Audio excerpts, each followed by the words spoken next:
శ్రీవారి కారం, శ్రీవారిని ప్రేమించే వారి కోసం. శ్రీవారి spices, chilli, turmeric, coriander powder. శ్రీవారి కారం, శ్రీవారిని ప్రేమించే వారి కోసం. నేనున్నది కంచెరపాలెం రాజీవ్ నగర్ కాలనీ. ఇది నేషనల్ హైవేకి కేవలం చాలా దగ్గరలో, అంటే ఇంచుమించుగా చెప్పాలంటే 100 నుంచి 150 అడుగులకు దూరంలోనే ఇది ఉంది. ఎవరైనా సరే నేషనల్ హైవే నుంచి ఇలా ఈ రాజీవ్ నగర్ కాలనీకి వస్తే అలా పై వరకు, కొండపై వరకు వెళ్ళొచ్చు. లేదా ఇక్కడ పరిసర ప్రాంతాల్లో జీవిస్తున్న వాళ్ళు కూడా. ఎందుకు ఈ మాట చెప్తున్నానంటే, 2 గోడల మధ్యన చాలా చిన్న దారిది, చిన్న సందు. ఇక్కడ ఒక పసికందుని ముక్కల కింద కోసి ఆ శరీర భాగాలన్నింటినీ కూడా డ్రైనేజీలో పడేశారు. ఎందుకంటే దీన్ని ఒక సీన్ రీకన్స్ట్రక్షన్లో చూస్తే గనక, అంటే ఒక వ్యక్తి నేషనల్ హైవే నుంచి, నేను వెళ్ళేటప్పుడు నేషనల్ హైవే ఎంత దూరంలో ఉందో దాన్ని చూపించే ప్రయత్నం చేస్తాను. ఇప్పుడు ఉన్నటువంటిది అంటే మనము ఇప్పటికే ఇక్కడ ఉన్నటువంటి శరీర భాగాలు ఏమేమి ఉన్నాయనేది మొత్తం చూపించే ప్రయత్నం అయితే చేసాం. ఈ కనిపిస్తున్నటువంటి ఈ పాల ప్యాకెట్ ఏదైతే ఉందో, ఆ పాల ప్యాకెట్ ప్లేస్లోనే ఆ పాపకు సంబంధించినటువంటి పాప కానీ బాబు కానీ, ఒక పసికందుకు సంబంధించినటువంటి అక్కడ కాళ్ళు, శరీర భాగాలనే ఆ పైన కనిపిస్తున్న మరొక కవర్ల ప్లేస్లో అక్కడ కొంత నడువునికి సంబంధించినటువంటి శరీర భాగాలు ఉన్నాయి. అదేవిధంగా ఇక్కడ కనిపిస్తున్నటువంటి ఈ ప్లేస్లో మరొక పాపకు సంబంధించినటువంటి, ఆ పసికందుకు సంబంధించినటువంటి శరీర భాగాల్లో ముఖ్యమైన చేతులు ఈ ప్లేస్లో పడున్నాయి. అదేవిధంగా నేను ఒక్కసారి, అంటే ఇక్కడ ఉన్నటువంటి ఈ శరీర భాగాలకు తోడు ఇక్కడ ఒక కవర్లో మిగిలిన కొన్ని భాగాలు ఉన్నాయి, కానీ ఇవన్నీ కూడా ఉన్న తల భాగం మాత్రం కనిపించలేదు.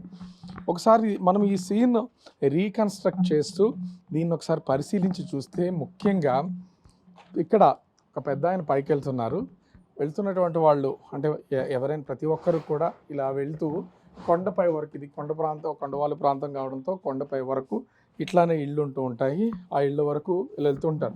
ఒకవేళ పైన ఏదైనా జరిగినా ఇదే దారిలో నుంచి రావాలి కాబట్టి కనిపిస్తున్నటువంటి ఈ డ్రైనేజ్ ఏదైతే ఉందో, కనిపిస్తున్నటువంటి ఈ డ్రైనేజ్ ముఖ్యంగా ఇలా శరీర భాగాలను కనుక పైన ఎక్కడన్నా పడేసి ఉంటే అవి ఒక్కొక్కటిగా కొట్టుకుంటూ రావచ్చు. కానీ వాటర్ ఫ్లో అనేది చాలా తక్కువగా ఉంది. ఆ కనిపిస్తున్నటువంటి చెత్త చెదారం ఎప్పటి నుంచో ఉన్నది. ఆ చెత్త అంతా కూడా అందులో ఉన్న ప్లాస్టిక్ గ్లాసులు ఉన్నాయి, తర్వాత బాటిల్స్ ఉన్నాయి, ఇతర ప్రాంతాలు అన్నీ ఉన్నాయి, ఈ ప్రాంతాలు అన్నీ ఉన్నాయి. కానీ అవన్నీ కనుక ఈ వస్తున్నటువంటి కొద్దిపాటి వాటర్ ఫ్లోకి కొట్టుకుని వచ్చి ముందుకు వెళ్ళేదైతే ఖచ్చితంగా లేదు.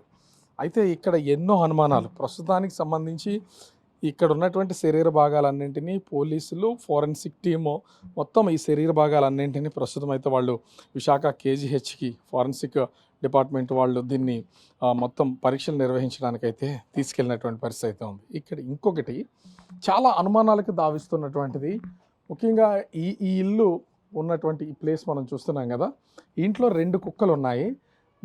ఇంచుమించుగా 1:30 సమయంలో ఇంటి ఓనర్స్తో మాట్లాడినటువంటి సమయంలో 1:30 సమయంలో ఎవరో ఈ ప్రాంతానికి రావడం వల్ల కుక్కలు అరిచాయి. సర్వసాధారణంగా ఎవరైనా వచ్చిపోతూ ఉంటే ఇంట్లో కుక్కలు అరుస్తూ ఉంటాయి అనుకుంటాం కాబట్టి పెద్దగా పట్టించుకోలేదని చెప్తున్నారు. కానీ ఇదే ఇంటి పైన ఇక్కడ రాసున్నటువంటి కొన్ని వర్డ్స్ని కనుక మనం చూస్తే, ఇక్కడ ఒకసారి కెమెరా పర్సన్ రాము ఒకసారి దీన్ని జూమ్ చేసే ప్రయత్నం. ఎస్సి ఐ మిస్ యూ బంగారం, తర్వాత కలుద్దాం. ఇది ఒక విధంగా చెప్పాలంటే ఈ కలర్ కనిపిస్తున్నటువంటి ఈ కలర్, అది పెన్సిల్ కావచ్చు, స్కెచ్ కావచ్చు, ఏదైనా సరే ఇక్కడ ఈ కలర్ కనిపిస్తుంది కదా, ఇది ఎన్నో అనుమానాలకు తావిస్తున్నటువంటిది. దీని మీద ఇంత స్పెసిఫిక్గా చాలా అంటే చాలా వెల్ ఎడ్యుకేటెడ్ పర్సన్ అయి ఉండాలి. ఎందుకంటే మంచిగా చదువుకున్నటువంటి వాళ్ళకి ఇంత ఇంగ్లీష్ని అంటే ఆ రైటింగ్, ఆ స్కిల్ అంత అద్భుతంగా ఉంటుంది రాసిన. అంటే ఖచ్చితంగా ఈ శరీర భాగాలను ఇక్కడ పడేసినటువంటి వ్యక్తి వెళ్ళిపోతూ ఆ చనిపోయినటువంటి అమ్మాయికి సంబంధించినటువంటి అమ్మాయి ఆ అబ్బాయి, ఆ చిన్నారికి సంబంధించినటువంటి మిస్ అవుతున్నారు కాబట్టి ఐ మిస్ యూ బంగారం, తర్వాత కలుస్తానని ఇక్కడ ఒక కొటేషన్ రాయడం. మరి ఎస్సీ అనే దానికి మరి ఎట్లాంటి మీనింగ్ ఉందో, ఒకవేళ ఈ పుట్టినటువంటి బేబీ ఒక ఇల్లీగల్ కాంటాక్ట్, ఒక అక్రమ సంబంధం ద్వారా జన్మించి ఉంటే, ఆ పాప పుట్టిన తర్వాత చంపి ముక్కలుగా పడేస్తూ ఒక మారుమూలను పడేస్తే ఆ ఇద్దరు అంటే అబ్బాయి పేరులో మొదటి అక్షరం, అదేవిధంగా అమ్మాయి పేరులో కూడా మొదటి అక్షరాలు అయి ఉండొచ్చు ఈ ఎస్సీ అనే ఈ 2 అక్షరాలు. అందుకని ఎస్సీ అని వాళ్ళు రాసుకుని ఐ మిస్ యూ బంగారం తర్వాత కలుద్దాం అని రాశారు. లేదా ఈ ఎస్సీ అనే పేరుకి ఆ అమ్మాయికి సంబంధించినటువంటి ఒక పేరు పెట్టాలని ముందుగానే అనుకుని ఉండొచ్చు. ఆ పేరుని కనుక వాళ్ళు పూర్తిగా రాస్తే ఇంకా దొరికిపోతారనే, ఎందుకంటే సహజంగా స్నేహితుల దగ్గర, కావాల్సినటువంటి వాళ్ళ దగ్గర కొన్ని తెలియకుండా నిజాలు చెప్పేస్తూ ఉంటారు. అలా చెప్పినప్పుడు ఈ పేరు బయటపడద్దనే ఉద్దేశంతో ఎస్సీ అని రాసి ఉంటుంది. ఇంత అనుమానాలకు తావిస్తుంది. ఇక్కడ మనం ఒకసారి చిన్న దారిలో నుంచి వెళ్తుంటే అక్కడ రాసినటువంటి ఐ మిస్ యూ బంగారం అని రాసున్న చోట ఇక్కడ కూడా చూడొచ్చు అదే సేమ్ స్కెచ్ ఆర్ పెన్సిల్ కానీ లేదా కలర్ చాక్ కానీ అయి ఉండాలి. ఇక్కడ కూడా ఎస్ అనే లెటర్ని రిప్రజెంట్ చేస్తూ ఇక్కడ కూడా రాస్తుంది. అంటే మనం ఇలా కొంచెం ముందుకు వస్తే ఇట్లా అంటే ఎన్నో అనుమానాలకు తావిస్తున్నటువంటిది.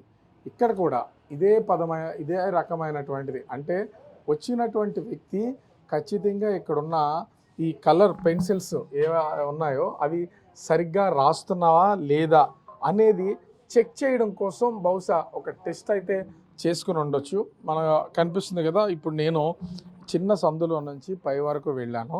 ఇక్కడ నిలబడి ఉంటే కనిపిస్తున్నటువంటిది ఇంచుమించుగా 100 అడుగుల దూరం కూడా ఉండదు. నేషనల్ హైవే, చాలా హెవీ వెహికల్స్ వెళ్తున్నటువంటిది. ఒకవేళ ఎవరన్నా బయట వ్యక్తి చంపేసి ఇళ్ల మధ్యన ఎక్కడన్నా డ్రైనేజీలో పడేస్తే ఎవరికి తెలియదు, మన మీదకి రాదనే ఉద్దేశంతో బహుశా ఇక్కడ ఏమన్నా చేసి ఉండొచ్చు. లేదా పైనుంచి ఎవరన్నా కొందరు వ్యక్తులు వాళ్ళకి సంబంధించినటువంటి అక్రమ సంబంధం ద్వారా పుట్టినటువంటి పిల్లలు ఎవరైనా ఉంటే వాళ్ళని ఎందుకు మనకు అడ్డుగా ఉన్నారని హత్య చేసి ఈ విధంగా ముక్కలుగా నరికి తీసుకొచ్చి ఈ జనాల్లో అంటే జనావాసాల మధ్యన పడేసి ఉండొచ్చు.